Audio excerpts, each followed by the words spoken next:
We are going to jump right in and play our game called Three Quick Things, where Rabia and I each ask you a question, and then we ask all our guests the same question. Rabia, do you want to go first? I do. Okay, here's my question for you, Dan. Who is the nicest celebrity you have ever worked with? Great question. That is a really good question. Mm-hmm. And I then actually we'll want to go off ask who's air. the worst human I being. know. I but want to go I off know air you and can't then answer say, that. And now tell us the cuntiest. Yes. Okay. Oh my God, that's really, guys, the nicest celebrity I've ever worked with is Kerry Washington. Oh, really? Oh, that's so nice to hear. But I mean, so here's my only beautiful. problem. And Lisa Kudrow, but she's like my sister. So like my context for Lisa, and we've worked together for 17 years as partners on a million shows, and we've acted together and produced together. And, you know, we have a real relationship that's much more personal and professional as well, and creative.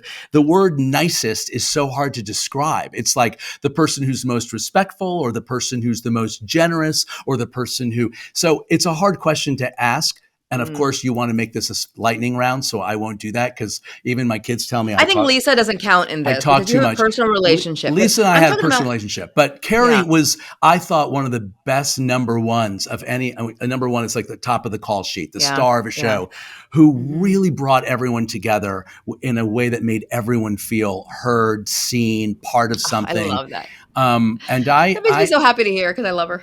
That's so important. I have nothing but nice things to say about her. And but I've been very lucky. I've had a lot of great. I've worked with a lot of really fun, great people. Jeff Perry. I mean, but again, we were friends before we became husbands on a show that I used to be on. So, but I'd say probably Kerry. Okay, now who's the biggest cunt? Yeah. I can't hear you guys. I'm sorry. He's mouthing it. We know. I actually was in a film with Lisa Kudrow. When I say in a film, I was in it and she was in it, and we didn't have any scenes together. And I was in it for 2.5 seconds, but still, I was in a film with Lisa Kudrow. And she played that. She played the cool aunt. I'm not familiar with this. I don't want to promote it. But I love that movie. Oh, shit, yeah. I love that movie, but I don't know what platform it's on. It's definitely owned by a platform that we're striking against. Yeah. But you're you're right, by the way. And I love that movie, and I think I remember you in it. No, you probably don't.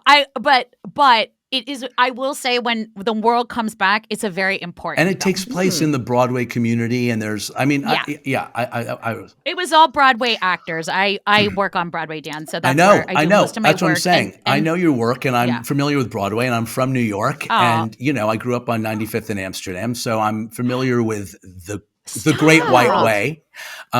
Wait.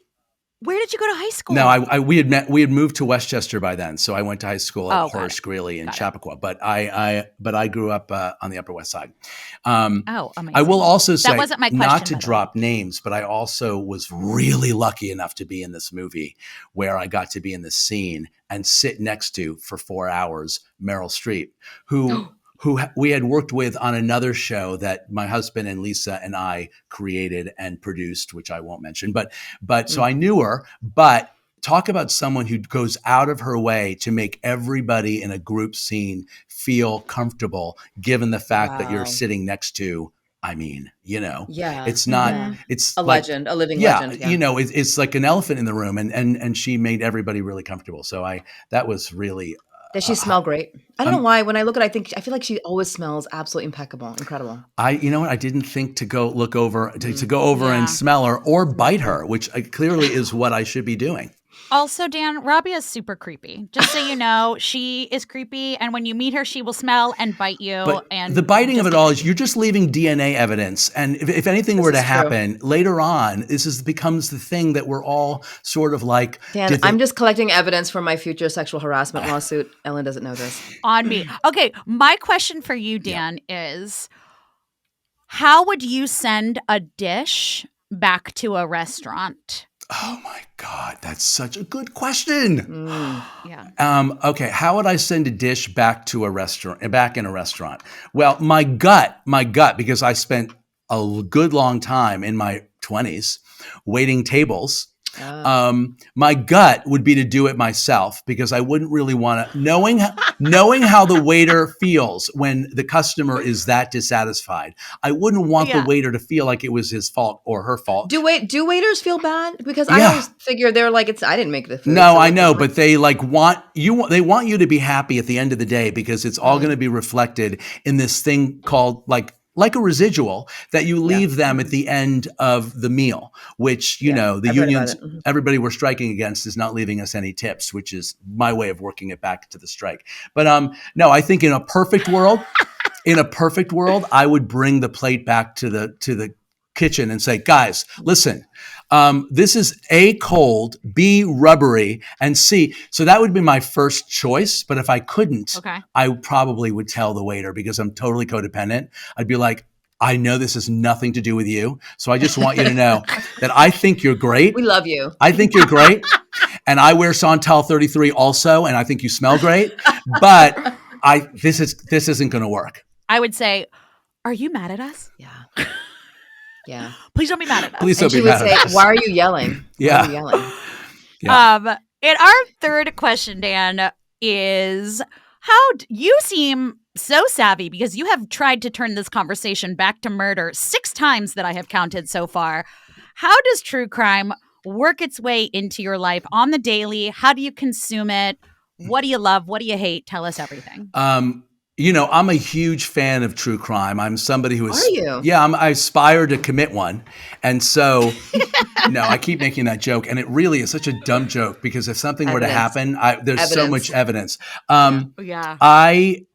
Actor Dan Bucatinsky made his plea on a podcast. Yeah, he obviously is the one. He's the guilty party. I first of all, I find it, and so does everybody, but it's so unfathomable to me. It is so unfathomable to be brought. Maybe it's the actor in me that has to figure out I'm always saying to myself, who is the human being who ... And so when I read a story about someone who did blankety blank, I'm thinking like, oh my God, how does this happen? How do you get to the point where you're the person where you think that it's a good idea to ... Like I become fascinated by the steps that led to this thing happening that is unfathomable to me. It has to be fake. It can't be real. And so I become very riveted by the small, as we all do, the small details of like, wait, and at what point did it turn? And how did it how long did they plan this? And did they plan it? And did it just go south? And when you're trying to imagine, and the other part of it, it's so frustrating as well. It's like, unless you're going to find out and get the clarity of knowing what really happened, which we're so desperate to know, you're left with so many questions of speculation, which is not my happy place. I have 2 teenage kids, and believe me, I spend an enormous amount of time imagining worst case scenarios of what they're doing in their room and away from the home. And so me living in a place of making up stories is not a good thing, but true crime is a place where you absolutely can delve inside the mind of someone that is like a total enigma.